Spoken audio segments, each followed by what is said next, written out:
بسم الله الرحمن الرحیم. د فاست بوکس د تجارتي محاسبې سافټویر د ټریننګ د ویډیوګانو په لړۍ کې د ځل راځو د ثابته شتمنۍ تشریح کوو. ثابته شتمنۍ لکه باغ، مځکه، کور، زمین، هر هغه شی چې ته کاروبار نه پر کوې د هغه رقم دې درولي دي، سرمایه، جایدادونه. نو پر نوې ثابته شتمنۍ ثبت کول باندې کلیک کوو او دلته کرنسي انتخاب کوو، ډالر.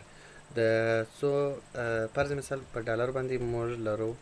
دلته زه کلیکم چې په دوهمه عینو مینه کې 1000 متره نمره یا مځکه. صحیح شو.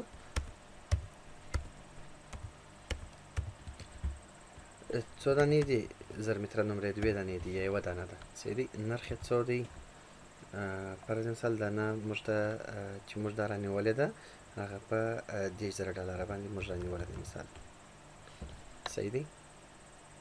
تفصیلات دلته لیکمه چې د دوهمې عینو مینې د ماهیانو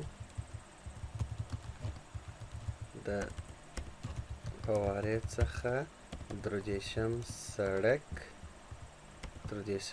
سړک راسته طرف. بس دلته دغه تفصیل معذوف سره لیکو. هر رقم تفصیل چې تاسو د هغه مځکې یا د هغه جایداد په هکله باندې لیکئ. صحیح شو. دغه رقم نو موټر هم دغه رقم ثبتوو، دکان هم دغه رقم ثبتوو، کور هم دغه رقم ثبتوو. بس دا زموږ ثابته شتمني شول. اوس که چیرې دلته راسم موږ ثابته شتمني دا دی لرو د 10000 ډالرو ثابته شتمني. دا بیا موږ ته په سرمایه کې راته حسابي. کله چې موږ دلته راپورونه ته راسو او دلته د بیلنس خلاصه را خلاصه کړو یا بیلنس سمري دلته موږ را خلاصه کړو، دا به هم پښتو ته ترجمه کړو. نو پر دغه سرمایه باندې ټول موږ ته راته حسابي. صحیح دی. اکویټي دلته زموږ ته پر سرمایه باندې ټول راته حسابول کېږي. انشاءالله الرحمن سر مو په خلاص. او که چیرې مو غوښتله چې موږ یې تغییرات ورکړو، ګوره فیکسډ اسیټس یعنې ثابته شتمني، موږ 18000 ډالرو ثابته شتمني لرو. نو چې کلیک پر وکړو چې چیشتې ثابته شتمني دلته وګورو، 2 نمرې موږ لرو چې نمره په 10000 ډالره ده. صحیح دی. 2 دانې 1000 متره نمرې لرو. کولی شو چې موږ تغییر ایډیټ د لید په دغه لاره پکښې کې راولو. صحیح.